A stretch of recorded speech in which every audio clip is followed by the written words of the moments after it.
Shalom keluarga damai yang terkasih dalam Tuhan, kita berjumpa kembali di dalam Sapaan Damai Sejahtera 8 April 2022 yang juga merupakan hari ke-33 dari masa perenungan Prapaskah kita.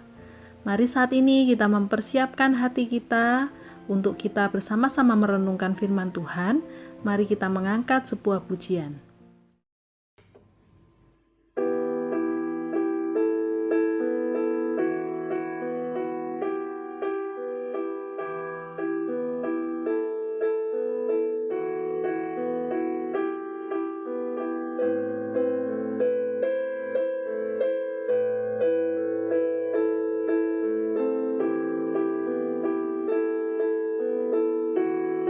Dengan lutut bertelur,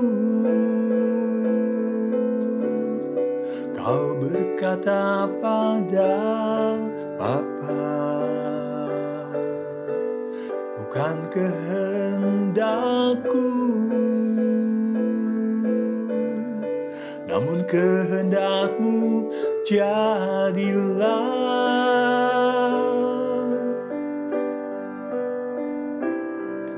Tak pernah terlintas untuk kau tolak salib yang menantimu. Kau telah relakan darahmu untuk menebus dosaku. Betapa ku mencintaimu dan pengorbananmu. Kasihmu sungguh terbesar, kau rela disiksa untukku, disalib bagiku. Sungguh kasihmu termegah untukku.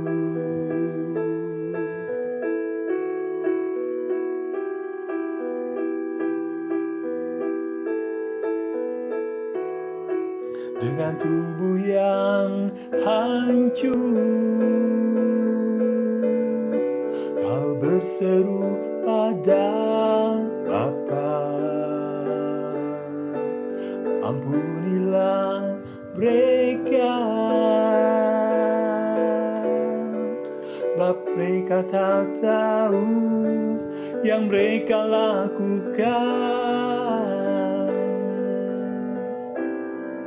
Tak pernah terlintas untuk kau tolak paku yang menusukmu. Kau sungguh relakan darahmu untuk menebus hidupku. Betapa ku mencintaimu dan pengorbananmu. Kasihmu sungguh terbesar, kau rela disiksa untukku, disalib bagiku.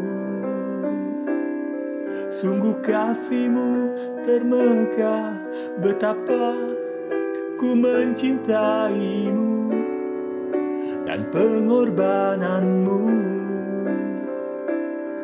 Kasihmu sungguh terbesar, kau rela disiksa untukku, disalib bagiku.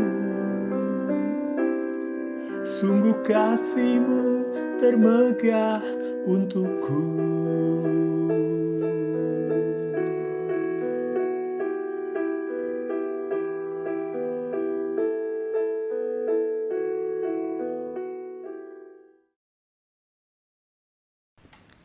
Mari kita berdoa. Tuhan Allah Bapa kami, saat ini kami bersyukur jikalau hari ini kami boleh kembali membuka hati kami untuk merenungkan firman-Mu. Melalui firman-Mu Tuhan, ajarlah kami untuk semakin mengenal siapa Engkau Tuhan, Allah yang demikian besar kasih-Nya, Allah yang telah begitu berkorban bagi kami ya Tuhan. Karena itu kami pun ingin hidup untuk lebih lagi mengenal siapa Engkau Tuhan, dan membuat kami lebih lagi memahami apa yang menjadi kehendak-Mu dalam kehidupan kami. Di dalam nama Tuhan Yesus kami berdoa. Amin. Bacaan kita hari ini diambil dari Ibrani 2 ayat yang ke-10 hingga ayat yang ke-18. Namun saya tidak akan membacakan semuanya, saya akan membacakan beberapa ayat saja. Ibrani 2 ayat yang ke-10. Sebab memang sesuai dengan keadaan Allah yang baginya dan olehnya segala sesuatu dijadikan, yaitu Allah yang membawa banyak orang kepada kemuliaan, juga menyempurnakan Yesus yang memimpin mereka kepada keselamatan dengan penderitaan. Kemudian ayat 17 hingga 18, itulah sebabnya, maka dalam segala hal ia harus disamakan dengan saudara-saudaranya, supaya ia menjadi imam besar yang menaruh belas kasihan dan yang setia kepada Allah untuk mendamaikan dosa seluruh bangsa. Sebab oleh karena ia sendiri telah menderita karena pencobaan, maka ia dapat menolong mereka yang dicobai. Demikianlah bacaan kita pada hari ini. Keluarga damai yang terkasih dalam Tuhan, pernahkah Anda memiliki pengalaman merasa bersimpati kepada orang lain? Simpati merupakan suatu perasaan di mana kita tergerak karena melihat orang lain yang berada di dalam kesedihan atau dalam permasalahan, dan kita pun menjadi orang yang merasa kasihan atau merasa melihat orang itu memiliki penderitaan yang demikian berat sehingga membuat kita bisa merasa terharu atau bahkan kita sampai juga bisa menangis. Keluarga damai yang terkasih dalam Tuhan, akan tetapi kita melihat tidak mudah bagi seseorang untuk bisa berempati. Empati ini adalah suatu perasaan di mana dia sungguh-sungguh merasakan apa yang sedang dialami oleh orang lain. Jadi entah itu sebuah kesusahan atau penderitaan, itu menjadi suatu hal yang dia juga rasakan ketika orang lain itu mengalami hal tersebut. Keluarga damai, firman Tuhan pada hari ini menyebutkan bahwa Allah kita, yaitu Tuhan kita Yesus Kristus, adalah Allah yang memiliki empati yang besar bagi setiap kita. Mengapa demikian? Karena Dia juga adalah Allah yang turut mengalami penderitaan dan juga kesusahan-kesusahan yang seperti kita alami. Bahkan penderitaan dan kesusahan yang dialami oleh Yesus Kristus merupakan suatu penderitaan yang sungguh besar, yang mungkin bahkan itu merupakan suatu penderitaan yang jauh lebih berat daripada penderitaan-penderitaan yang kita hadapi, keluarga damai. Di dalam Ibrani pasal 2 ayat yang ke-10 menyebutkan bahwa Yesus Kristus merupakan seorang pemimpin kepada keselamatan. Dalam bahasa Ibraninya disebutkan arkegos. Seorang arkegos adalah seseorang yang mengawali sesuatu supaya orang lain dapat ikut masuk ke dalamnya. Seorang arkegos juga adalah seorang yang merintis jalan supaya diikuti oleh orang lain. Inilah yang dimaksud oleh penulis Ibrani saat ia memakai istilah arkegos, pemimpin ini pada Yesus. Pertanyaannya adalah, dalam hal apa pemimpin yang dikatakan bagi Yesus ini? Yaitu Yesus merupakan Allah yang sempurna karena Dia telah memimpin melalui penderitaan, kematian, dan bahkan kebangkitannya. Yesus adalah pribadi yang sepenuhnya telah melaksanakan tugas hidupnya dengan sempurna sekalipun itu melalui penderitaan dan kematian. Dia hidup sesuai dengan tugas dan tujuan Allah. Tidak ada satupun rancangan Allah yang lalai dilakukan oleh Yesus. Melalui penderitaannya, Dia sepenuhnya mampu memenuhi tugasnya menjadi perintis keselamatan bagi umat manusia. Lewat penderitaannya lah Yesus benar-benar menjadi sama dengan manusia. Keluarga damai yang terkasih dalam Tuhan, melalui kehadiran Yesus, identitas kemanusiaan Allah yang berempati ini menjadi sangat jelas. Karena Yesus sendiri telah berinkarnasi menjadi manusia, dan dia menanggung semua penderitaan dan kesusahan akibat dosa-dosa kita. Dia telah mengalami pencobaan yang melampaui apa yang sanggup manusia tanggung. Bahkan dia rela mati menggantikan posisi manusia untuk meminum cawan murka Allah yang bernyala-nyala. Keluarga damai yang terkasih dalam Tuhan, betapa luar biasanya kita memiliki Allah yang demikian.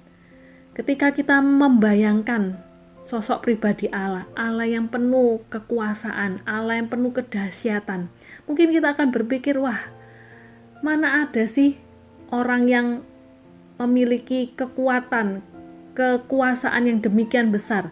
Mungkin kita membayangkan orang yang memiliki kekayaan yang demikian besar atau kesehatan yang luar biasa. Apa mungkin dia seorang yang bisa merasakan penderitaan orang yang miskin ataupun orang yang sakit? Keluarga damai memang seharusnya Allah adalah pribadi yang tidak perlu merasakan penderitaan itu semua. Tetapi justru di sini kita melihat ketika Yesus mau berinkarnasi menjadi manusia, Dia mau menjadi Allah yang berempati dengan menanggung seluruh dosa kita.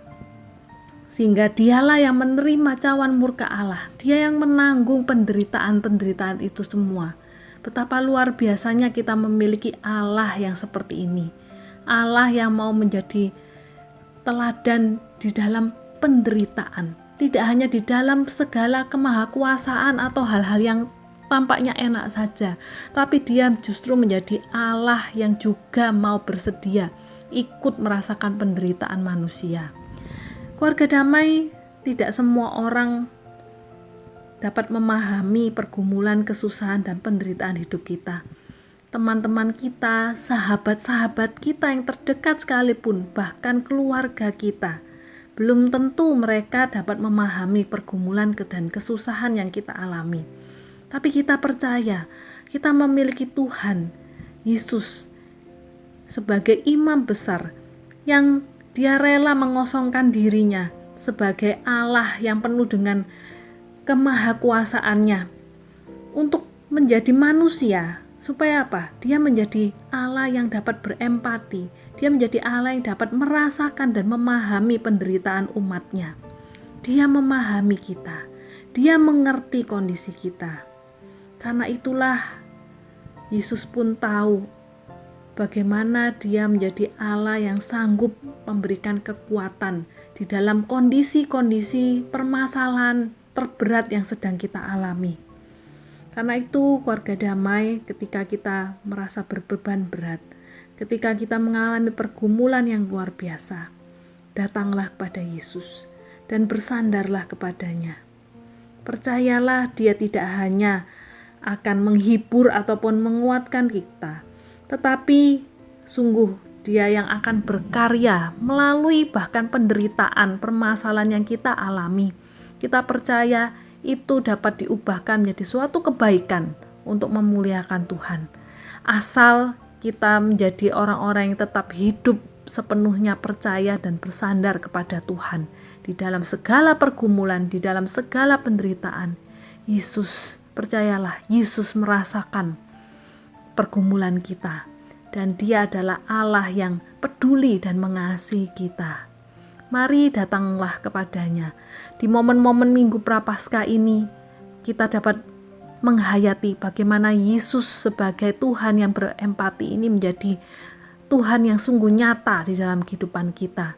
Melalui pengorbanannya, melalui kematiannya, kita percaya Dia adalah Allah yang peduli dan begitu mengasihi kita anak-anaknya. Amin. Mari kita berdoa. Tuhan Allah Bapa kami bersyukur memiliki Allah seperti Engkau. Allah yang tidak hanya sekedar berkuasa ataupun menunjukkan segala kedahsyatan-Mu di dalam kehidupan kami. Tapi Engkau juga adalah Allah yang begitu mengasihi kami, dan bahkan Engkau adalah Allah yang berempati kepada kami. Engkau adalah Allah yang juga merasakan segala kesusahan dan penderitaan kami ya Tuhan.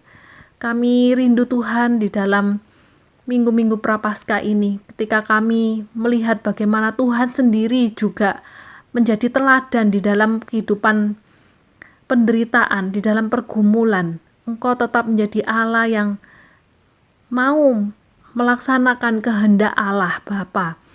Bahkan ketika Engkau harus mengalami demikian banyak penderitaan yang ada. Tuhan, saat ini ajarlah kami di dalam segala pergumulan, permasalahan hidup kami. Kami pun menjadi orang-orang yang rindu untuk bersandar dan memohon kekuatan yang dari Tuhan. Dan kami percaya segala kehidupan kami, bahkan pergumulan kami pun dapat dipakai kembali untuk memuliakan nama Tuhan. Inilah menjadi kerinduan kami. Di dalam nama Tuhan Yesus kami berdoa. Amin.